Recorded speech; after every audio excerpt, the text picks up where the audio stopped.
हमारे साथ जुड़े रहने के लिए हमारे YouTube चैनल को सब्सक्राइब करें, साथ ही बेल आइकन को दबाएं। नेटवर्क न्यूज की खबरें सबसे पहले देखने के लिए।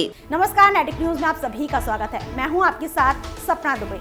लोकसभा चुनाव 2019 में 4 चरणों के चुनाव पूरे हो चुके हैं और 5वें चरण के लिए सभी पार्टियों ने चुनावी प्रचार के लिए कमर कस ली है। वहीं बयानबाजियों, आरोप प्रत्यारोप के लिए भी सभी पार्टियां तैयार हैं। प्रधानमंत्री नरेंद्र मोदी ने भी विपक्षियों को घेरते हुए बयान दिया है। अपने जोरदार भाषण के लिए सुर्खियों में रहने वाले प्रधानमंत्री नरेंद्र मोदी ने बिहार के मुजफ्फरपुर में मंगलवार को विशाल जनसभा को संबोधित किया और उनके साथ बिहार के मुख्यमंत्री नीतीश कुमार और केंद्रीय मंत्री रामविलास पासवान भी मौजूद रहे। रैली में पीएम मोदी ने विपक्षियों पर निशाना साधते हुए कहा कि जो भी बेल पर है उन सबको जेल में भेजूंगा। मोदी ने जनता को संबोधित करते हुए कहा कि 4 चरणों के चुनाव के बाद विपक्षी चारों खाने चित हो गए हैं। आने वाले 3 चरण विपक्ष की हार कितनी बड़ी होगी ये तय करेंगे। प्रधानमंत्री मोदी ने विपक्षियों पर निशाना साधते हुए कहा कि विपक्ष इस बार सरकार बनाने के लिए नहीं बल्कि अपने सांसदों की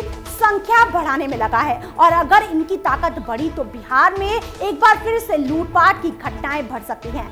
विपक्ष सिर्फ यही चाहता है कि इस बार दिल्ली में कमजोर सरकार बने ताकि लूटपाट करने में आसानी हो सके। रैली में पीएम मोदी बोले कि जो जेल के अंदर है, जो जेल के दरवाजे पर खड़े हैं और जो बेल पर हैं, वो कभी नहीं चाहेंगे कि दिल्ली में एक मजबूत सरकार बने। अपनी कामयाबी बताते हुए मोदी ने कहा है कि जैसे हम मिशेल मामा को उठाकर लाए हैं वैसे ही उनके बाकी चाचाओं को भी वापस लेकर आएंगे। प्रधानमंत्री ने कहा है कि अभी तक वो बेल पर थे, अब जेल तक पहुंचाने की पूरी तैयारी है। उन्होंने कहा है कि जिनके नसीब में विपक्ष का नेता बनना भी नहीं लिखा है वो प्रधानमंत्री बनने का सपना देख रहे हैं। मोदी ने लालू पर निशाना साधते हुए कहा है कि जो जेल में बेल के लिए कोर्ट कचहरी के चक्कर काट रहे हैं, लेकिन ये चाहे जितनी कोशिश कर लें, काले धन और भ्रष्टाचार के खिलाफ जो हमने अभियान चलाया है उसकी रफ्तार धीमी नहीं पड़ेगी।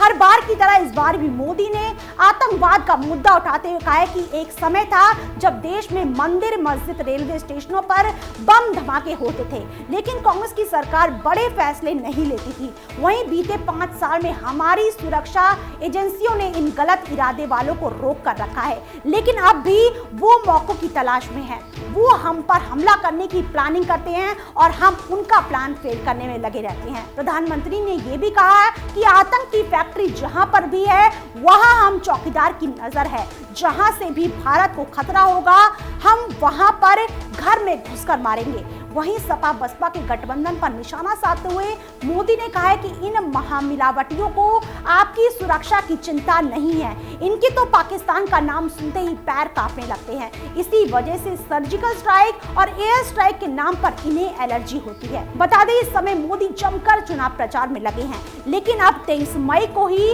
पता चलेगा कि मोदी की लहर एक बार फिर कायम रहेगी या जनता किसी और मूड में है। फिलहाल के लिए बाकी ऐसी और बड़ी खबरों के लिए वीडियो को लाइक और शेयर करने के साथ साथ चैनल को सब्सक्राइब करना ना भूलें। आप देख रहे हैं नेटवर्क न्यूज, साहस सच कहने का।